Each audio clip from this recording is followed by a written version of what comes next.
Meron po tayo ditong tanggap na iPhone XR no power. Galing po ito sa kabilang shop. At ang kwento daw ng may-ari ay bigla na lang raw itong nag-shutdown at hindi na muling umandar pa. Sinubukan na raw ng may-ari i-charge ang unit sa mahabang oras pero wala daw talagang response ang iPhone. At bago nga po pala ito dalhin dito sa shop, ay sinubukan na rin gawin sa kabilang shop. At ang resulta ay hindi pa rin umandar ang iPhone XR. Kaya itong si co-technician natin ay nag-decide na sa akin na lang daw ipagawa. Kaya ang una pong hakbang na ginawa ko ay syempre visual check po muna. Then after that ay checking using multimeter via diode mode. Ang purpose po ng pag-check natin sa mga power supply circuit ng unit ay para malaman po natin kung may short or leak po ba sa ating mga main power lines dahil base po sa aking experience ay ang madalas na problema sa mga iPhone na biglang nagsha-shutdown ay due to short to ground components sa mga linya ng power supply circuit. At dahil wala naman po tayong nakitang short to ground sa power supply circuit ng motherboard, ay ang next naman pong gagawin natin ay i-check pa rin po natin ang power supply circuit ng motherboard. But this time po ay via DC mode na po.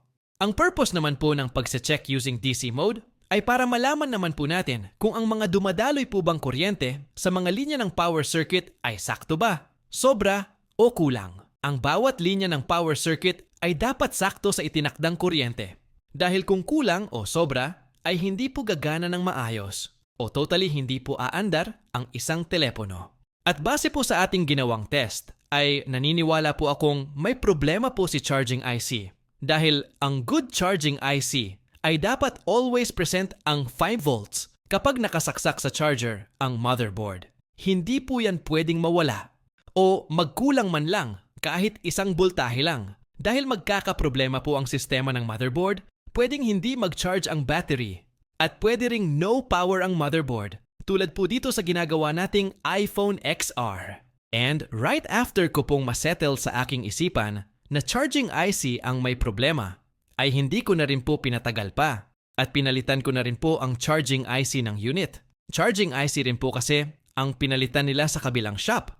Kaya it's wise and reasonable move para sa atin na dito na rin tayo magsimula kung saan huling natapos ang last na gumawa. And after po natin mapalitan ang charging IC, ay itetest naman po natin ulit ang mga linya ng power supply circuit. Aalamin po natin kung may magbabago po ba doon sa nauna nating data o same pa rin po ba ang magiging resulta. Sa pagre-repair po ng mga ganitong issue, ay mahalagang matandaan po natin ang resulta ng ating first diagnosis dahil yun po ang magsisilbi nating basehan kung saan po ba patungo ang ginagawa nating solusyon.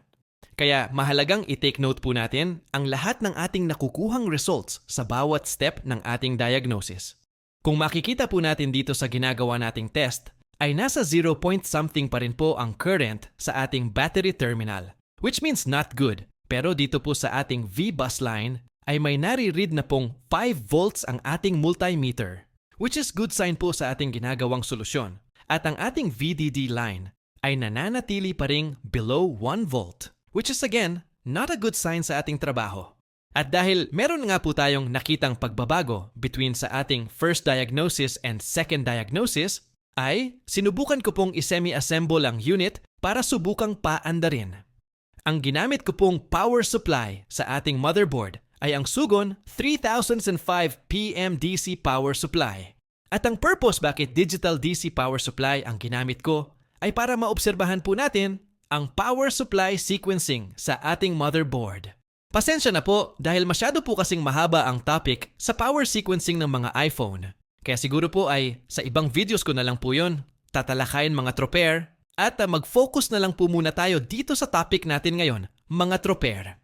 At nang mabuo ko na po ang iPhone at pindutin ang power button, ay ang nakita ko pong power sequencing ng unit sa power supply ay right after mapindot po natin ang power button, ay pumalo po agad sa 500 mA ang amp meter at bumabagsak ito agad sa almost 0 amp. Ang sinasabi po ng ating DC power supply ay may hindi magandang nangyayari po sa power circuit ng ating motherboard dahil hindi po ganyan ang palo ng normal good iPhone motherboard. Abangan nyo po ang continuation ng videong ito at kung wala palang basher ay siguro hindi ko na lang po itutuloy.